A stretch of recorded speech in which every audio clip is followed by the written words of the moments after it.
Bharat England జట్ల మధ్య 5 టీ20ల series మొదలైపోయింది.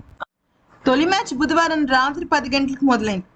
అయితే ఇక చెస్టర్లే స్ట్రీట్ వేదికగా జరిగిన ఈ మ్యాచ్లో team India captain Shreyas Iyer toss గెలిచి తొలుత బ్యాటింగ్ ఎంచుకున్నాడు. కానీ వర్షం కారణంగా మ్యాచ్ రద్దయిపోయింది. అయితే మ్యాచ్ జరిగేది ఇంగ్లాండ్లో కనుక మన కాలమానం ప్రకారం మ్యాచ్ మధ్యరాత్రి జరగడంతో చాలా మంది భారత్ క్రికెట్ అభిమానులు చూడలేకపోయారు.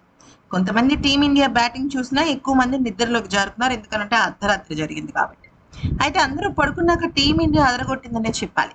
తొలుత బ్యాటింగ్ చేస్తూ నిర్ణీత 20 ఓవర్లలో 7 వికెట్ నష్టానికి 189 పరుగుల భారీ స్కోర్ చేసింది. మరొకసారి ఓపెనర్ సంజు శాంసన్ ఒక్క పరిగె చేసి నిరాశపరిచాడు. కానీ టీ20లో వరల్డ్ నెంబర్ 1 స్థానానికి చేరుకున్న ఇషాన్ కిషన్ సైతం విఫలమయ్యాడు. కానీ అభిషేక్ శర్మ దుమ్ము రేపేశాడు. అర్ధరాత్రి హాఫ్ సెంచరీలతో అదరగొట్టేశాడు. ఓపెనర్ అభిషేక్ శర్మ షేక్ ఆడించేశాడు. 24 బంతుల్లో 6 4లు 4 6లతో 59 పరుగులు చేసి దుమ్ము రేపాడు. అతనికి ఇక సపోర్ట్గా గనక చూసినట్టయితే కెప్టెన్ శ్రేయస్ అయ్యర్ సైతం జత కలిశాడు.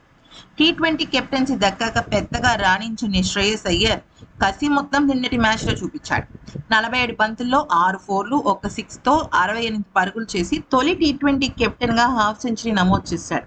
అయ్యర్ ఇన్నింగ్స్ కాస్త స్లోగా అనిపించినా టీమిండియా కేవలం 6 పరుగులకే 2 వికెట్లు కోల్పోయి కష్టాల్లో పడడంతో ఇక అయ్యర్ అలా ఆడాల్సి వచ్చింది. ఇక చివర్లో శివం దుబే శివాలెత్తాడు.